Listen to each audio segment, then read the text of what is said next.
Қалайсыздар достар? Бүгін біз осындай өте керемет, дәмді болып шығатын, оңай рецептпен жасалатын молочный девочка тортын жасайтын боламыз. Біз ең алдымен корж жасайтын боламыз. Бізге не керек екенін мен описаниеге жазып кеттім.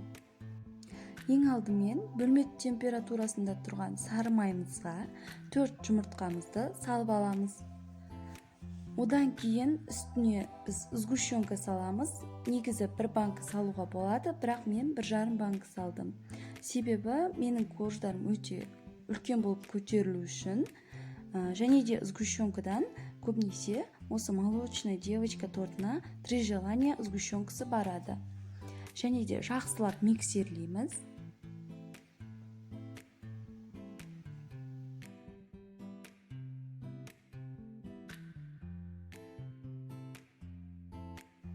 Жақсылап миксерлеп алғаннан кейін біздің ұнымызға разрыхителімізді қосып, екеуін бірге қосамыз және де араластырып аламыз.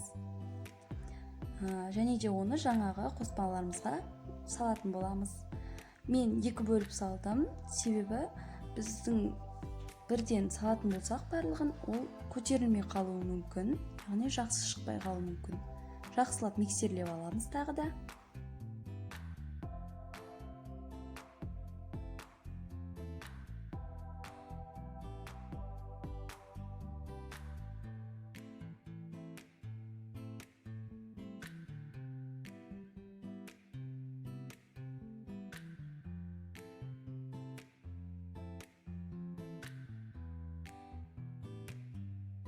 Біздің коржымыздың тестосы дайын болды. Мінекей ол осындай қоюлықта болуы қажет.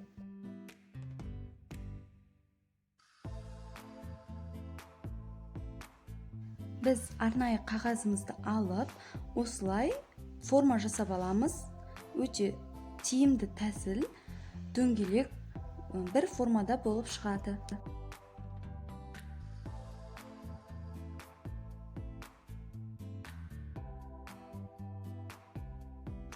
Енді жаңағы коржымыздың тестосын салатын боламыз.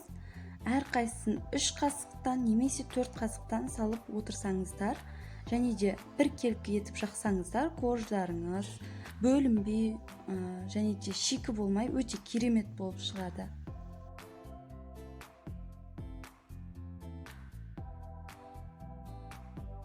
Менде 6 корж шықты, осындай өте әдемі болып. Біз енді крем жасайтын боламыз.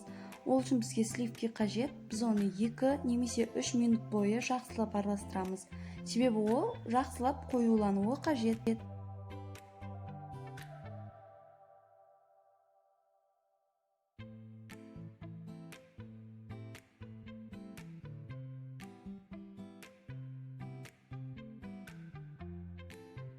Оның үстіне біз сахарный пудра себеміз. Өте көп емес, аз мөлшерде себеміз.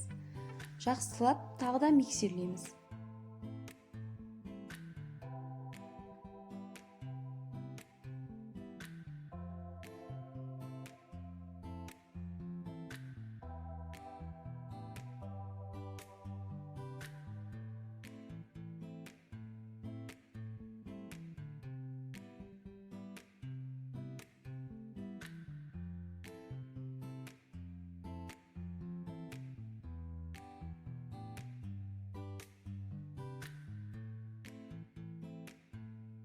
Біздің креміміз дайын, ол осындай болып шығуы қажет.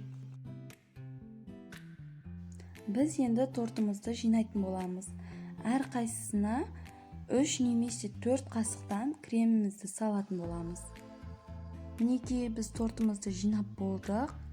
Енді бетіне крем салып, бетіндегі оформлениесін жасайтын боламыз.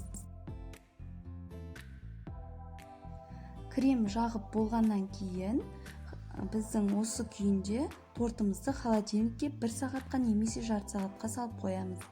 Ол осындай болып шығуы қажет.